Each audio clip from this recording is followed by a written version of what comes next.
History of nylon. Nylon was the first fully synthetic fiber, invented in 1935 by Wallace Carothers and his team at DuPont. 1939.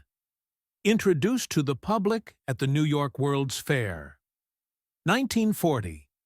Marketed as a replacement for silk in women's stockings, where it quickly became a sensation.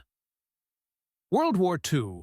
Nylon was diverted from consumer use to military applications, parachutes, ropes, tents, and uniforms, because silk imports were cut off. Post-war. Nylon returned to the civilian market, becoming a staple in textiles and plastics. A tragic note. Despite his scientific success, Wallace Carothers struggled with depression throughout his life.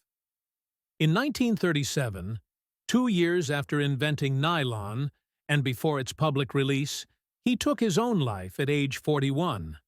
His death was a tragic loss to chemistry, and he did not live to see the profound global impact of his invention. Why nylon was revolutionary? First man-made fiber from petrochemicals. Unlike rayon or other semi-synthetics, it wasn't derived from natural cellulose. Opened the door for entirely new synthetic materials and industries. Chemistry of nylon. Nylon is a synthetic polyamide made by condensation polymerization of a diamine and a dicarboxylic acid, or derivative. Common types: nylon 6,6, made from hexamethylene diamine and adipic acid. Nylon 6, made from caprolactam, a ring compound that undergoes ring opening polymerization.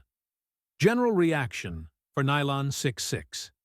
This is a step-growth polymerization reaction, producing long chains with amide, CONH linkages.